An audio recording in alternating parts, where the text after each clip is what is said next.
Bismillahirrahmanirrahim. Assalamualaikum warahmatullahi wabarakatuh.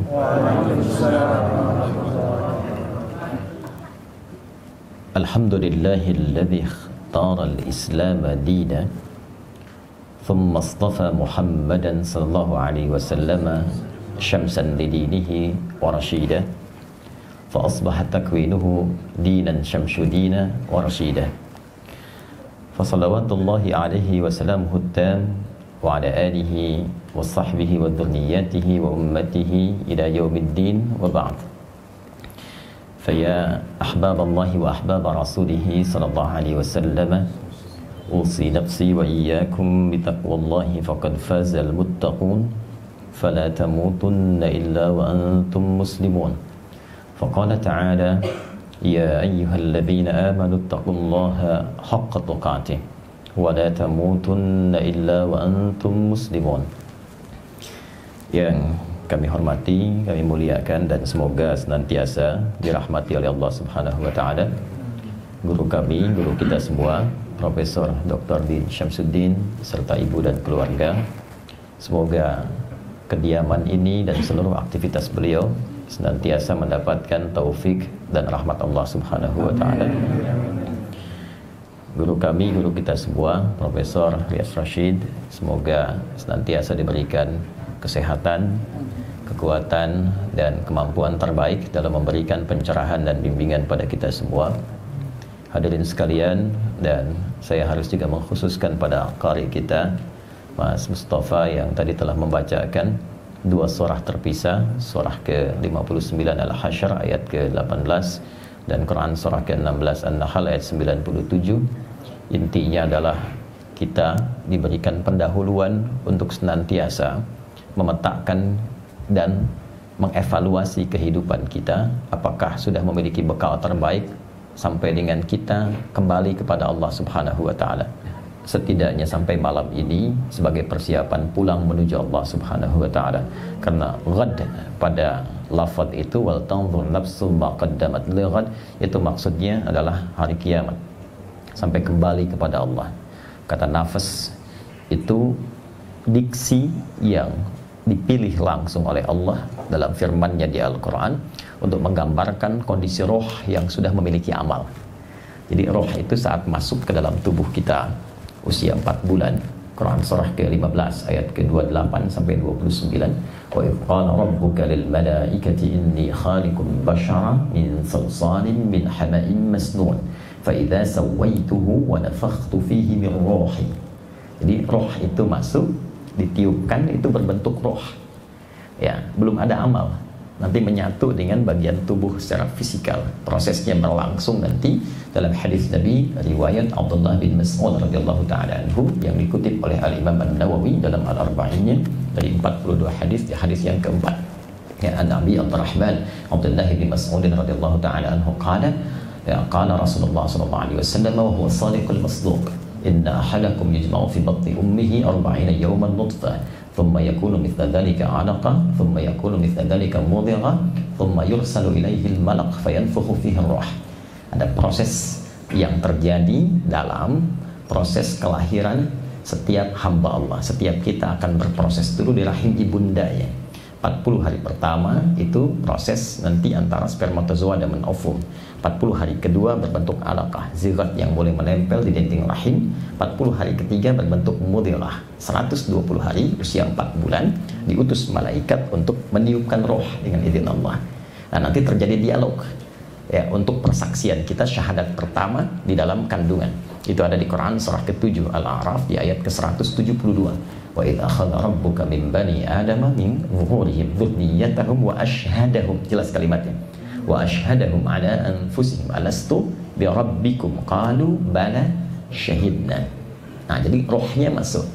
Roh saat nanti menyatu dengan fisik, maka mulai membimbing fisik kita nanti untuk beraktivitas. Nah, segala aktivitas yang dikerjakan oleh fisik itu yang disebut dengan amal.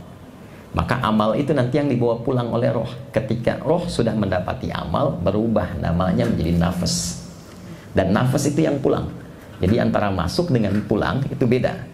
Masuk belum ada amal, keluar ada amal.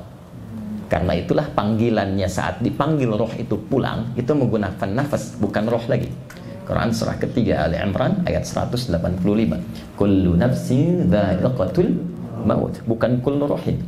Kullu nafs. Nah, nanti yang ditugaskan malakul maut. Quran surah ke-32 ayat yang ke-11. Qul yatawaffakum malakul mautil ladzi wukkila bikum. Nah, kalau amalnya bagus, amal bagus itu amal yang baik yang dinilai langsung oleh Allah sebagai kebaikan. Setiap kebaikan yang disepakati dibenarkan oleh Allah disebut soleh namanya. Maka disebutlah dari sini amal soleh. Orang yang banyak amal solehnya akan memberikan ketenangan kepada jiwanya. Karena itu hal pertama yang dihasilkan dari seseorang ketika beramal soleh itu ketenangan jiwa. Itu dulu. Kalau kita sholat kan tenang ya, baca Quran tenang, ya kan? Berdoa tenang. Jadi semua bentuk amal soleh itu dampak awalnya menghasilkan ketenangan. Semua jenis amal soleh di Quran disebut dengan zikir. Sholat itu zikir. Quran surah ke-20 Taha ayat ke-14. Wa aqimis sholata lidzikri. Baca Quran itu zikir. Quran surah ke-15 ayat 9. Inna nahnu nazzalna dzikra wa inna lahu lahafidhun. Berdoa itu zikir. Makanya kan kalau punya persoalan, ya alih-alih bikin status yang tidak jelas di media sosial itu, ya, yang tidak mengentaskan persoalan, lebih enak berdoa kan? Nah, bukankah saat berdoa itu seketika ada ketenangan ya? Nah, karena itu doa disebut dengan zikir. Quran surah ke-7 Al-A'raf ayat 205. Wadhkur rabbaka fi nafsika tadarruan wa khifatan wa dunal jahri minal qaul.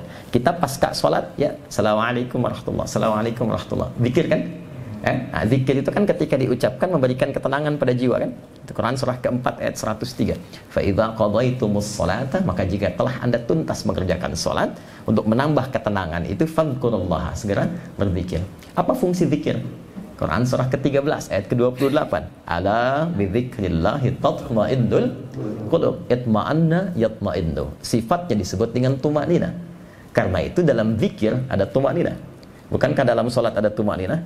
Ya, maksudnya kalau kita ruku kata Nabi, hatta tatma'inna raki'ah. Jangan langsung bangkit dan jangan langsung baca doa. Tenangkan dulu. Rapikan dulu, biarkan darah mengalir dengan nyaman. Jadi baca doa itu dalam ketenangan. Nah, karena itu sholatnya dinikmati. Ya, itulah tumakninah dalam sholat, tumakninah dalam doa. Jiwa kalau terbiasa tumakninah, maka nafas itu akan memiliki tumakninah. Nafas yang punya tumakninah maka disifati dengan mutmainnah namanya. Nah, itu yang pulang. Makanya ketika kita pulang, panggilannya nafas mutmainnah. Quran surah ke-89 Al-Fajr ayat 27 sampai 30. Ya ayyatuhan nafsul mutmainnah irji'i ila rabbiki radiyatan mardiyah fadkhuli fi ibadi wadkhuli. Nah, tadi ayat pertama yang dibaca itu mengingatkan apakah sampai kita duduk di kediaman ini, sampai detik ini sudah merasa mutmainnah belum? Jangan-jangan sampai malam ini belum ada ketenangan itu, sehingga ketika dipanggil pulang atau diingatkan pun masih belum siap atau gelisah.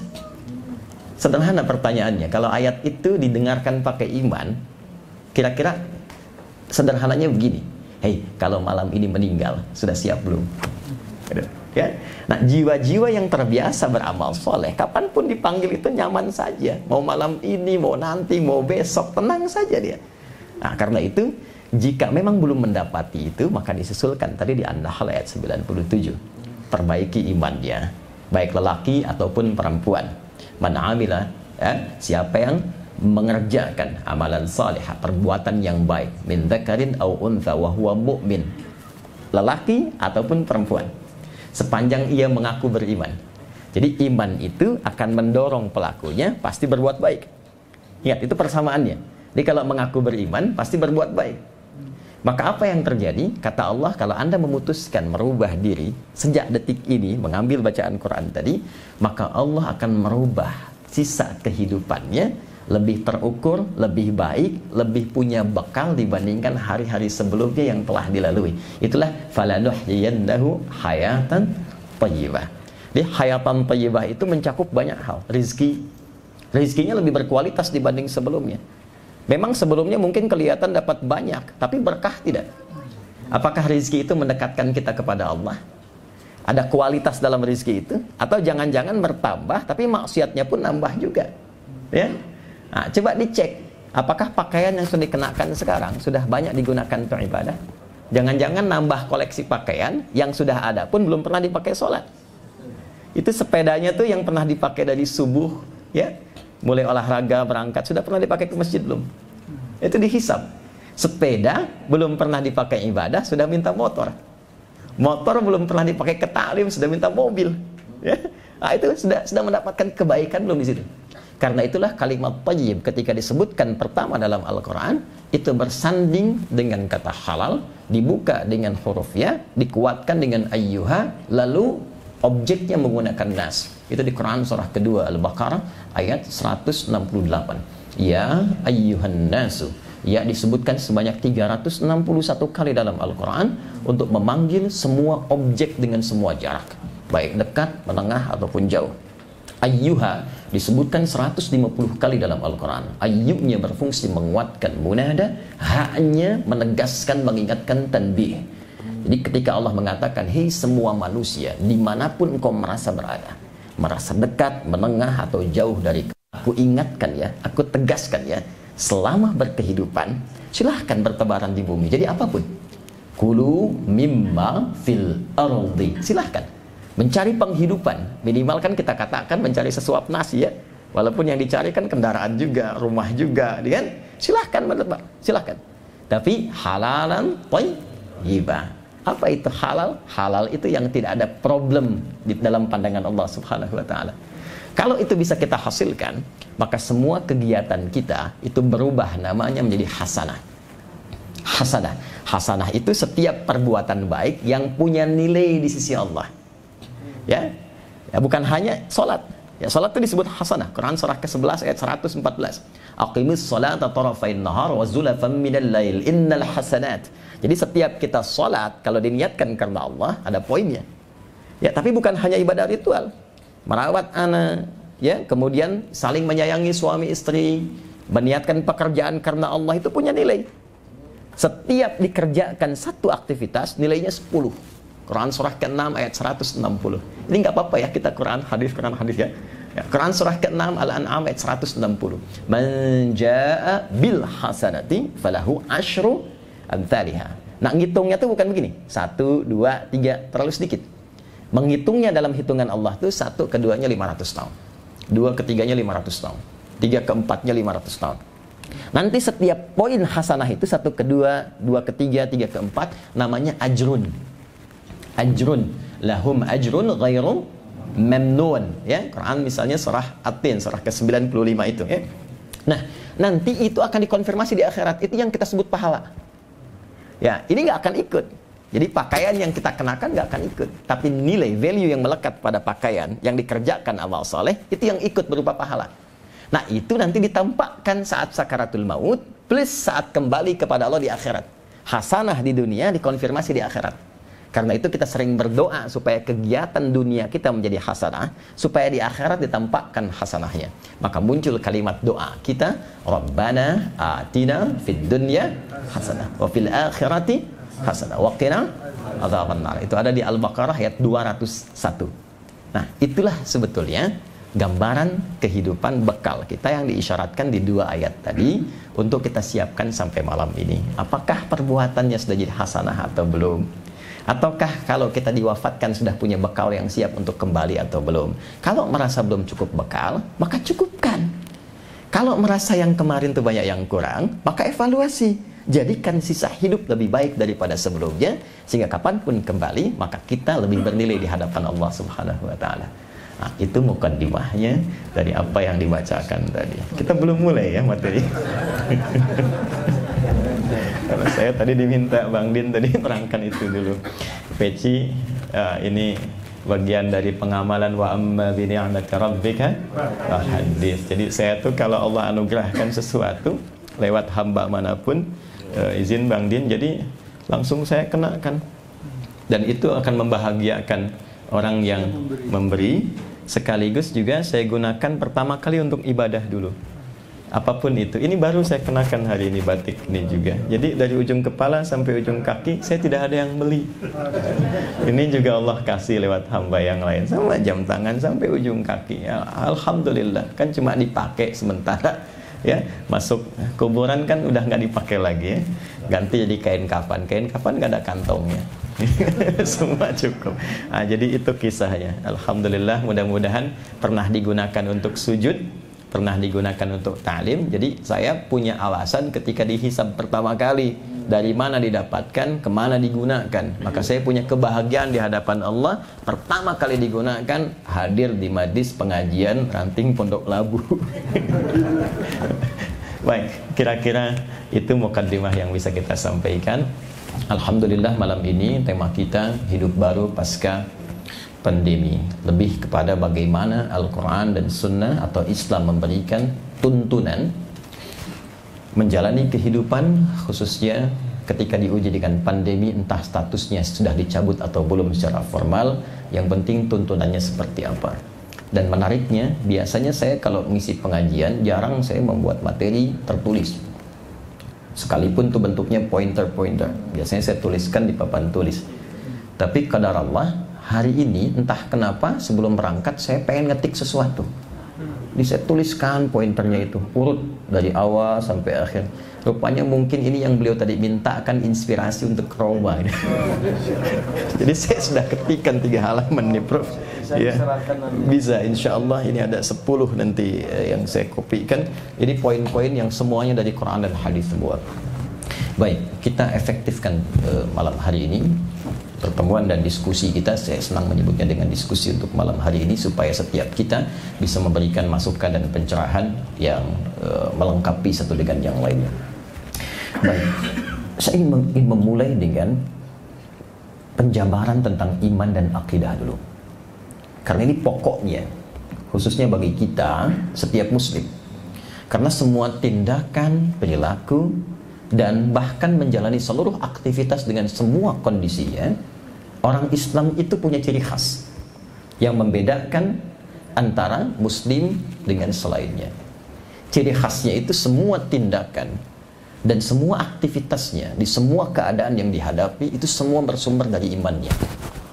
Dan dari iman itulah nanti akan muncul ya satu pancaran-pancaran yang membimbing kita dalam berkegiatan di setiap situasi yang bahkan menariknya nanti Nabi akan tunjukkan dan kita akan lihat. Pertama, kita mulai dengan pendekatan definisi akidah dan iman terlebih dahulu, supaya kita cek malam hari ini itu ada nggak dalam diri kita, terbimbing tidak gitu ya.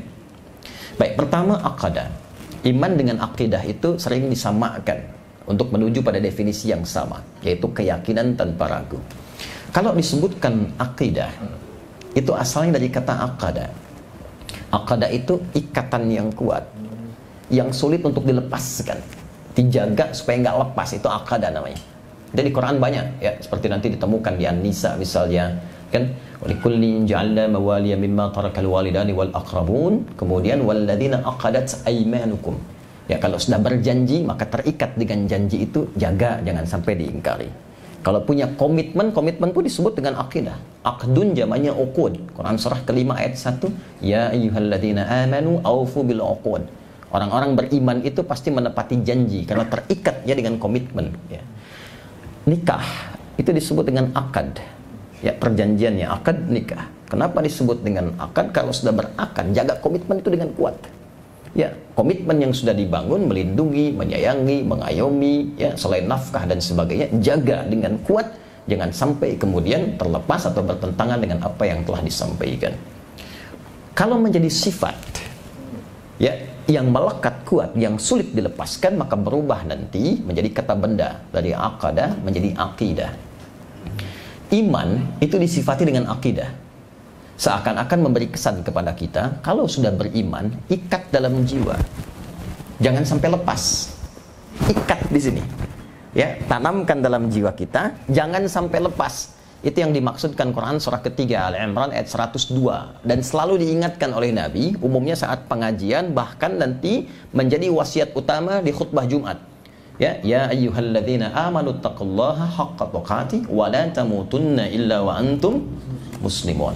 Nah, kalau iman itu sudah ada di sini, lekat ke dalam jiwa kita, ya, melekat kuat, nanti dia akan punya ciri khas. Namanya karakter spiritual, karakter iman. Cara mengujinya begini, pertama kali, kalau kita ingin menguji ada iman enggak dalam diri kita, nanti ukuran pertamanya Quran surah ke-8 Al-Anfal di ayat yang kedua. Innamal mu'minuna. Ya, kalau sudah ada kata innama berarti spesial. Yang lain enggak ada. Adatul hasri namanya. Dicukupkan pada ini saja, yang lain enggak boleh. Yang lain enggak ada, yang lain tak punya. Nah, contoh begini. Kalau zakat itu dikeluarkan pada berapa golongan? 8 ya. Oke. Boleh enggak di luar 8 itu? Baik, enggak boleh ya. Enggak boleh. Kenapa enggak boleh? Karena ayatnya dibuka dengan innama. Adatul hasr, dibatasi di golongan itu saja. Quran surah ke-9 ayat 60. Innamas shadaqatu lil fuqara wal masakin, dan seterusnya ayat. Cara menerjemahkannya, zakat itu hanya boleh dikeluarkan pada 8 golongan berikut. Di luar ini nggak boleh, nanti ada skema yang lain. Iman pun itu dibuka dengan innama. Kata Allah, innamal mu'minuna. Orang beriman itu punya ciri khusus, dan yang punya yang beriman saja. Jadi kalau belum punya iman, nggak akan bisa terkonfirmasi ciri ini. Apa itu? Ya, alladzina. Alladzina disebutkan 1080 kali dalam Al-Quran. Itu konjungsi isim mausul, tapi cakupannya luas, tanpa batas. Nah, seakan Allah itu memberikan satu kesempatan terbuka untuk semua hambanya. Semua hamba itu boleh silahkan, terbuka untuk beriman. Ya, laki-laki, perempuan, tua, muda, besar, kecil, dengan berbagai status sosial yang berbeda-beda, tidak dibedakan oleh Allah, silahkan. Semua diberi kesempatan. Jadi kalau ada yang tidak beriman, bukan Allah yang salah, manusianya yang memilih untuk tidak beriman. Jelas ya? Baik. Innamal mu'minuna alladzina. Perhatikan cirinya.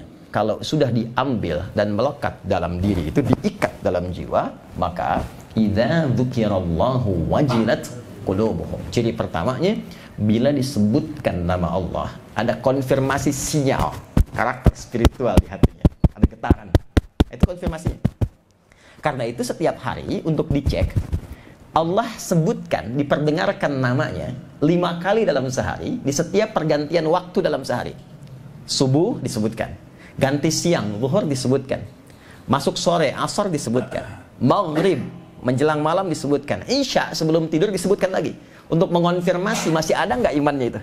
Ya, maka diperdengarkan di telinga kita. Telinga bahasa Arabnya udhun, jamaknya adhan. Bukankah dalam adzan kalimat pertama yang disebutkan Allah, Allahu Akbar, Allahu Akbar. Makanya kalau sudah ada iman, itu ada konfirmasi, ada getaran tuh, ada karakter spiritual. Allahu Akbar, Allahu Akbar. Pernah nggak merasakan sudah adzan? Ada pernah begitu? Nah, itu khas. Jadi kalau belum punya iman, nggak bisa itu konfirmasi itu ada. Ini suara apa ya? Nah, itu ya. Wah, ini bising nih, tawanya kekencengan ya. Nah, itu dipertanyakan ya. Nah, ini kalau belum punya iman wajar, tak usah marah. Kalau belum punya iman, kalau mengaku beriman, ada babnya di Quran ada. Yang justru menyoal, nanti ada babnya lagi. Ya, menunjukkan imannya dalam persoalan. Perlu kita bantu supaya persoalannya tuntas. Nah, jadi ini poinnya. Nanti kalau sudah ada konfirmasi, itu disebut dengan karakter spiritual. Nah, dia akan menjadi cahaya yang menuntun semua bagian tubuh kita bersikap dan bertindak. Kalau dia masuk ke dalam akal kita, maka dia akan memberikan cahaya berwujud karakter intelektual. Jangan salah, orang beriman itu kalau benar iman dia dan dilatih sinyalnya kuat, dia akan membimbing akalnya sehingga menguat intelektualitasnya dan menjadi dia manusia yang pintar dengan akalnya. Itu nanti konsepsinya ada di Quran surah kedua, di surah Al-Baqarah di akhir ayat 282, ya, wattaqullaha wa yu'allimukumullah. Anda tingkatkan takwamu kepada Allah. Takwa itu pancaran iman. Karena itu setiap ada kalimat takwa, ada kalimat iman. Dzalikal kitabu la raiba fi hudal lil muttaqin. Siapa muttaqin? Ayat 3-nya. Alladzina yu'minuna bil ghaib. Iman dulu. Kita puasa di Ramadan dibuka dengan iman. Ya ayyuhalladzina amanu kutiba alaikumus siyam. Ditutup dengan kalimat la'allakum tattaqun. Jadi wattaqullah, sepanjang Anda menguatkan iman dengan meningkatkan takwa, kata Allah, saya berikan pancaran bimbingan dari iman itu masuk ke dalam otakmu, ke akalmu, dibimbing engkau untuk mudah mencerna segala hal. Dan nanti itu akan ditinggikan di Quran surah ke-58 ayat 11. Yarfa'illahu alladhina amanu minkum walladhina utul ilma darajat. Makanya, maaf, orang beriman tuh pasti pintar. Tidak ada yang tidak pintar. Dan kalau kita mau riset, jujur meriset, silahkan cek. Orang-orang hebat di masa lalu, entah itu fokusnya dalam bidang agama, syariat, Al-Imam Syafi'i, Al-Imam Ahmad bin Hanbal, sebelumnya Imam Malik, Imam Abu Hanifah, apalagi ke sahabat, itu rata-rata mereka memulai dengan meningkatkan ketaatan ritual dulu, aspeknya spiritual. Ya, atau Al-Kindi, Al-Farabi, Al-Ghazali, Ibn Sina, ya, siapa lagi misalnya yang lain, Al-Khawarizmi, semua kalau kita lihat biografinya, mereka memulai dengan imannya dulu. Rata-rata di usia dini sudah hafal Quran. Dan izin Prof, saya mendapatkan riset itu orang Maghrib Maroko yang tinggal lama di London, di Inggris, meriset ternyata orang yang menghafal Quran dengan benar itu disimpulkan bisa meningkatkan kecerdasannya 3 kali lipat dari manusia biasa. Karena dari dini dia sudah melatih dirinya dengan lebih dari 52.000 kosakata. Terus, sehingga mudah mencerna dan menerima yang lain. Makanya ulama besar kita yang menemukan kimia, Jabir bin Hayyan, yang menemukan prototipe pesawat terbang misalnya Ibnu Firnas, itu rata-rata hafal Quran di usia dini, 9-10 tahun. Ya. Lalu melatih sholatnya, setelah itu ilmu apapun cepat. Itulah karakter intelektual. Ya. Dan saya sarankan saat sekarang kalau ada anak, cucu misalnya, sekarang eranya era Quran Pak, Bu. Eranya era Quran. Jadi kalau kita mulai dari pendekatan itu, tapi iman ya, babnya ya. Iman itu harus yakin, jangan ragu. Jadi kalau ada ragunya nggak akan dapat itu. Kemudian dilanjutkan dengan cepat. Iman itu pun nanti kalau ditembuskan ke bagian tubuh kita secara fisikal, maka akan membimbing seluruh aktivitas kita sehingga melahirkan apa yang disebut dengan karakter moral. Itu yang disebut dengan akhlak namanya. Dari karakter moral ini muncul karakter kinerja. Diatur. Jadi orang beriman tuh begini, dari ujung kepala sampai ujung kaki tidak pernah dia bertindak kecuali dibimbing oleh cahaya imannya. Jadi kalau kita riset ayat-ayat Quran yang berbicara tentang fungsi tubuh kita, hampir setiap menyebutkan fungsi tubuh itu selalu dimulai dengan imannya terlebih dulu, baru fungsinya. Contoh saya tanya, Bu, Ibu, apa fungsi mata? Melihat. Baik. Kalau cuma melihat, kambing pun melihat. Elang melihat. Mata elang lebih tajam daripada kita kan? Elang di atas tuh lihat anak ayam kelihatan. Kita udah naik, anak sendiri nggak tampak ya. Baik. Tapi ingat, mata elang setajam-tajamnya tidak dihisab, mata kita dihisab. Dan kita ini saat tercipta, ingat, kita ini makhluk mulia, melebihi kemuliaan jin bahkan malaikat, apalagi hewan. Karena makhluk mulia, maka Allah menjaga kehormatan semua bagian tubuh kita untuk selalu berada di jalur yang mulia. Itu nanti ada di Quran surah ke-17 ayat ke-70. Walaqad karramna bani Adam. Pakai lam dan qad. Lamnya, ingat, litaukid, qadnya litahqiq. Lamnya menguatkan, qadnya menjamin. Kata Allah, hei, aku tegaskan ya, semua manusia aku cipta bukan hanya fisiknya, aku lekatkan pada fungsi fisik itu semua harus mulia. Makanya muncul hukum haram. Haram itu dari kata hormat. Kenapa muncul hukum haram? Untuk menjaga kehormatan manusia supaya tidak merendahkan dirinya di hadapan Allah yang seharusnya bersikap mulia. Maka turunlah Quran surah Cahaya misal, Quran surah ke-24 ayat 30 untuk laki-laki, ayat 31 untuk perempuan. Ini baru mata. Baru mata. Qul. Itu perintahnya tuh. Qul lil mu'minina, Muhammad SAW viralkan. Saya sekarang senang menerjemahkan dengan viralkan dibandingkan katakan, karena sekarang musimnya viral ya. Nah, kalau sudah viral, like, share, and komen ya, subscribe. Di subscribe ke TV-mu. Kullil mu'minina Muhammad, viralkan kepada semua pria-pria yang merasa beriman. Perhatikan, imannya dulu, baru yaghuddu min absarihim. Imannya akan membimbing fungsi pandangan di matanya untuk melihat yang baik saja. Gitu. Jadi ada fungsi iman. Jadi iman itu memberikan karakter moral menjadi akhlak, tembus ke karakter kinerja di pandangan kita. Ini cukup dengan beriman, tidak akan mungkin melihat yang salah. Tak akan mungkin melihat maksiat. Karena ketika yang dilihat itu tidak dibenarkan oleh imannya, iman kan dibimbing Tuhan, dibimbing Allah. Tidak dibenarkan oleh Allah, maka seketika akan dipalingkan. Maka mustahil bisa korupsi. Mustahil bisa menipu, mustahil bisa mencuri. Melihat yang tak baik saja sudah nggak bisa. Gitu. Nanti turun ke lisan juga imannya dulu sebelum lisannya. Nanti pindah ke Quran surah 49 tuh, ayat 11 sampai 12. Ya ayyuhalladzina amanu, hai semua pemilik iman. Imannya dulu. La yashar qaumin qaum. Lisanmu tidak akan pernah digunakan untuk mencela orang lain. La yaghtab ba'dukum ba'dha, enggak akan bikin hoax. Jadi kalau iman itu sudah ada, lisan itu pasti baik. Kata Nabi, man kana yu'minu billahi wal yaumil akhir falyakul khairan aw liyasmut. Ya, siapa yang merasa beriman pada Allah dan hari akhir dan yakin akan dihisab, lisannya pasti akan dituturkan pada yang baik. Itu dari ujung kepala ke mata, turun ke lisan, ya sampai ke ujung kaki. Makanya ketika dia melihat sesuatu yang tak baik, itu bisa kompak lisan dan mata tuh bersamaan. Anda pengen lihat ceramah di YouTube, tapi yang muncul gambar yang tak bagus, iklan yang aneh gitu kan. Nah, itu seketika nggak usah diminta lagi, berpaling begini. Dan lisannya cepat. Quran surah ketiga ayat 133. Wasari'u ila maghfirah. Dia istighfar tuh. Astagfirullah. Ya. Dan itu nggak ada yang terlambat. Nggak ada. Lisannya istighfar, matanya nggak berpaling. Astagfirullah. Gitu. Nggak bagus. Itu nggak ada. Cepat itu. Nanti kalau sudah terbiasa, itu semua kegiatannya yang tadi dikerjakan, itulah ibadah namanya.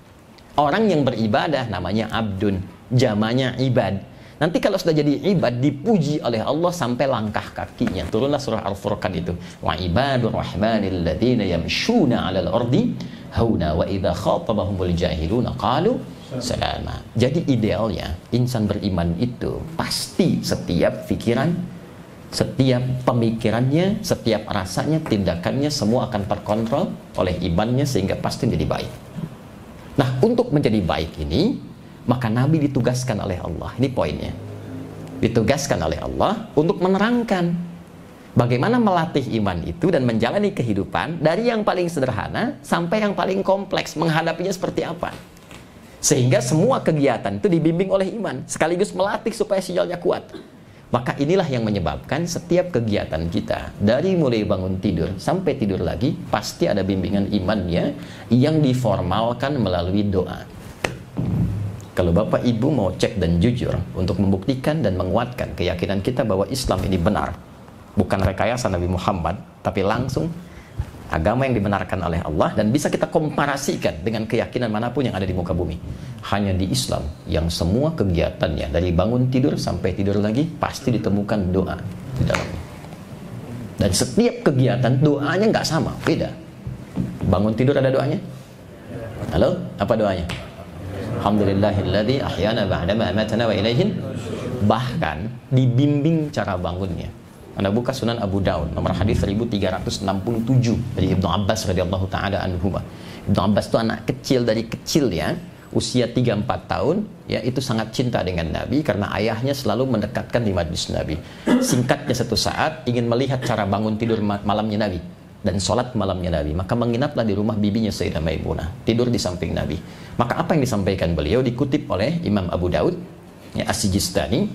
Beliau namanya Sulaiman As-Sijistani. Cuman saking hafalnya banyak hadis sampai menyebut hadis itu lunak sekali lisannya. Ini sahih, ini dhaif, ini begini, sampai orang mengatakan begini. Kata Ibnu Qayyim Al-Jauziyah, kalau dulu ada Nabi Daud bisa melunakkan besi dengan tangannya, ini bisa melunakkan hadis dengan lisannya. Maka disebutlah Abu Daud. Ya. Oh, nomor hadis 1367 ya, paling kanan di pertengahan, agak ke pojok kiri sedikit tuh. Ya, ada 2 bab begini.